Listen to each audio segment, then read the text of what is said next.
Isang nakamamatay na zombie outbreak ang sumiklab sa bayan ng East Mission. Nagdeklara ang mga awtoridad ng state of emergency, nagtatag ng quarantine zone at nagsimula ng mga evacuation. Sa gitna ng kaguluhan, si Chase, isang reporter para sa isang digital news outlet, ay dumating sa bayan kasama ang kanyang babaeng cameraman na si Jordan, determinado na idokumento ang nangyayaring krisis. Nagsimula siyang mag-broadcast ng mga live na ulat, pinapuna ang tinatawag na evacuation center, at itinuturo ang kawalan ng sapat na mga panustos. Binanggit din niya na maraming residente ng East Mission ang mga nakaligtas sa mga nakaraang outbreak na nahawahan, ngunit umasa sa isang bakuna upang maiwasang maging mga zombie. Habang malapit sa bakod ng quarantine, napansin ni Chase ang isang kaakit-akit na babae na nagngangalang Crystal. Sa pag-aakalang makakatulong siya na palakasin ang katanyagan ng kanyang content, lumapit siya sa kanya para sa isang panayam.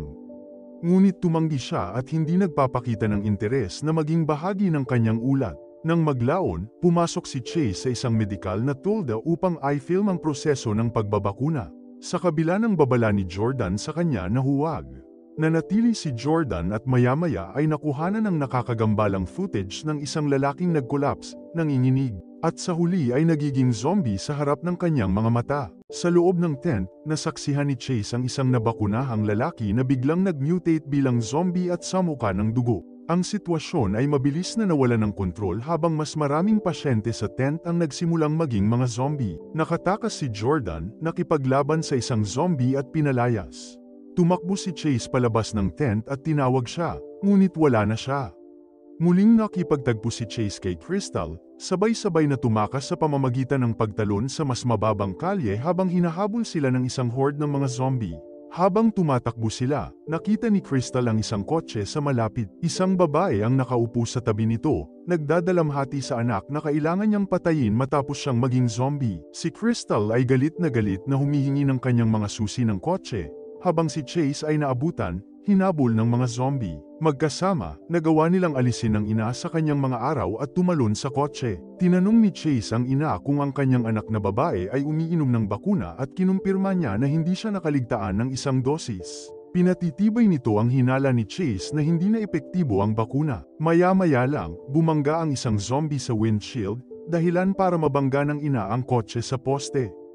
Tumakbo si Crystal para ligtas sa isang pawn shop habang tinutulungan ni Chase ang nasugatang ina na lumabas ng kotse. Nagmamakaawa siya kay Crystal na papasukin sila at pagkaraan ng ilang sandali ng pag-aalinlangan, binuksan niya ang pinto. Sa ibang lugar, narating ng Jordan ang isang checkpoint ng militar malapit sa pader ng hangganan. Pinayagan siya sa loob ng ilang sandali bago inutusan ng mga nakatataas ang mga gwardya na isara ito dahil sa pangamba na ang virus ay maaaring nasa hangin na ngayon. Nag-issue ang gobyerno ng pahayag na nagkukumpirma ng bago, mas mapanganib na strain ng virus na lumalaban sa bakuna at posibleng nasa hangin. Nang nabuklod ang bayan, nagpalipas ng gabi si Chase at ang iba sa pawn shop. Sa quarantine zone, sumasailalim sa pagsubok ang Jordan. Ang doktor na nangangasiwa sa proseso ay siya ring pinuno ng kumpanya ng parmasyutiko sa likod ng bakuna sa zombie at siyang namamahala sa pagpigil sa pagsiklab. Nang gabing yun, nakarinig si Chase ng kakaibang tunog at nadiskubre si Crystal na nag-iniksyon sa sarili ng bakuna, na nagpapakita na siya ay nahawahan ngunit nananatiling tao sa pang-araw-araw na dosis. Sa kanyang pagkabigla, gumagana pa rin ang bakuna sa kanya. Napansin niyang nanunood siya ngunit walang sinabi at tahimik na. Umalis si Chase, pinoproseso ang kanyang nakita. Ang pagtuklas na ito ay nakakumbinsi kay Chase na ang bakuna ay epektibo pa rin, taliwas sa mga sinasabi ng gobyerno. Tinawagan niya si Jordan at sinabi sa kanya ang tungkol sa kanyang nakita, na hinihimok itong makipagkita sa kanya kapag wala na siya sa quarantine. Kinaumagahan, kumpirmadong hindi nahawaan si Jordan. Sinabi niya sa doktor ang tungkol kay Crystal na umaasang madala nila siya para sa pagsusuri. Ngunit inamin ng doktor na kulang siya sa mga mapagkukunan upang kunin ang mga ito mula sa danger zone. Mamaya, ang general ng militar ay nagbigay ng isang press conference na nag-aanunsyo na ang buong bayan ay bombahin ng apoy sa loob ng 48 oras upang mapigil ang pagsiklab. Sa wakas ay hinarap ni Chase si Crystal tungkol sa kanyang kalagayan. Inamin niya na hindi niya ginamit ang opisyal na supply ng bakuna ng gobyerno ngunit sa halip ay kinukuha ang kanyang mga dosis mula sa isang pinagkakatiwalaang dealer sa ilalim ng lupa. Ngunit sa kasamaang palad, isang dosis na lang ang natitira sa kanya. Ang anunsyo ng pambobomba ng sunog ay nagpe-play sa isang malapit na TV na nagpapatunay sa pagkaapurahan ng kanilang sitwasyon. Sinubukan ni Chase na kumbinsihin si Crystal na magpahayag sa publiko upang patunayan na gumagana pa rin ang bakuna, ngunit tumanggi siya. Ayaw niyang ilantad ang kanyang sarili. Sa kalaunan, siya at ang ina ay nagpasya na umalis at gumawa ng kanilang sariling landas pasulong. Nakipag-ugnayan si Chase kay Jordan at agad na hiniling sa kanya na maghanap ng supply ng bakuna para sa zombie. Samantala, sina Crystal at ang nagdadalamhating ina ay tumakbo sa isang malaking kawan ng mga zombie. Nagmamadaling lumabas si Chase sa pawn shop at nagsimulang maglaslas sa mga zombie para mag-alis ng daan para makatakas sila. Gayunpaman, ang bilang ng mga zombie ay mabilis na tumataas, na pinipilit si Chase na umatras sa isang kalapit na eskinita, na ikinandado ang isang gate sa likod niya upang pigilan ang mga zombie na sumunod. Ngunit habang sinusubukan niyang habulin ang kanyang hininga, isang clown ng zombie ang humarap sa kanya sa lupa. Sa kabutihang palad, dumating si Crystal at ang ina sakay ng isang sasakyan, sumalpok sa payaso at nailigtas si Chase sa tamang oras. Sa ibang lugar nakiusap si Jordan sa doktor para sa mga dosis ng bakuna. Narinig ng general ang pag-uusap na nag-udyok kay Jordan na sabihin sa kanya ang tungkol sa paniniwala ni Chase na hindi umiiral ang di umano'y mutation na lumalaban sa bakuna. Pagkatapos, nakahanap siya ng isang misteryosong tala na nakadikit sa kanyang windshield, na nagbibigay ng address ng pasilidad ng pag-iimbak ng bakuna at ipinapalagay na lihim itong iniwan ng doktor para sa kanya. Sa loob ng storage unit, natuklasan nila ang mga crates ng vaccine vial. Ngunit nabigo si Crystal nang malaman na ang mga bakunang ito ay ang parehong batch na ibinigay sa mga pasyente sa evacuation center, na nangangahulugang hindi ito magagamit ni Crystal. Giit ni Chase, ang kanilang bagong misyon ay ilantad ang pagtatakip ng gobyerno para mapigilan ang militar sa pambobomba sa bayan. Habang nagpaplano sila, may narinig ang ina sa isang pasilyo. Sinusundan niya ang tunog sa isang silid kung saan nakalak ang isang batang babaeng zombie sa loob. Sa paniniwalang anak niya ito, niyakap siya ng ina para lamang makagat at mapatay habang dumarating ang mga zombie para lamunin siya. Samantala, sa wakas ay pumayag si Crystal na pumunta sa camera. Nagsisimula na siyang lumiko, kaya nag-inject muna siya ng bakunang bigay ng gobyerno, na nabigo, gaya ng hinulaan ni Chase. Pagkatapos ay ginagamit niya ang kanyang huling dosis mula sa kanyang pribadong supply, at tinutulungan siya ni Chase na patatagin siya. Ngunit nakita sila ng isang grupo ng mga zombie, na pinipilit silang tumakas at magkulong sa loob ng isang silid. In-upload ni Chase ang video ni Crystal at naging viral ito, na inilantad ang sabuatan.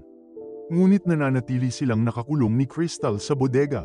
Tinawagan ni Chase si Jordan, na nagsabi sa kanya na ang video ay naging pampubliko at nagdulot ng kaguluhan. Hinihikayat niya itong huwag sumuko at nangako na makipag-ugnayan sa kanyang ahensya para magpadala ng rescue team. Sa sandaling yon, dumating ang isang gang ng mga manluloob sa bodega. Ang bodega pala ang kanilang base, at ginagamit nila ang isa sa mga silid. Natuklasan ng leader ng gang sina Chase at Crystal. Nawalan siya ng malay kay Chase at kinaladkad si Crystal. Itinali ng mga tulisan si Chase sa isang forklift at naglabas ng zombie para salakayin siya. Isang zombie na may kutsilyong nakasabit sa likod nito ang natitisod sa kanya, at nagawa ni Chase na gamitin ang kutsilyo para putulin ang kanyang mga tali. Pagkatapos, isa pang zombie ang nabangga sa isang kalapit na tangke ng gas na nagdulot ng pagsabog na ikinamatay ng thug na nagbabantay kay Chase. Pinipilit ng pampublikong backlash mula sa video ang gobyerno na ibigay ang mga pagsusumikap sa pagpigil ng virus sa militar, na inaalis ang kontrol ng doktor. Ipinaalam ng general sa Jordan na ang mga evacuation ay nagsisimula na muli, at isang rescue team ang ipinadala sa bodega. Ngunit wala silang mahanap na buhay.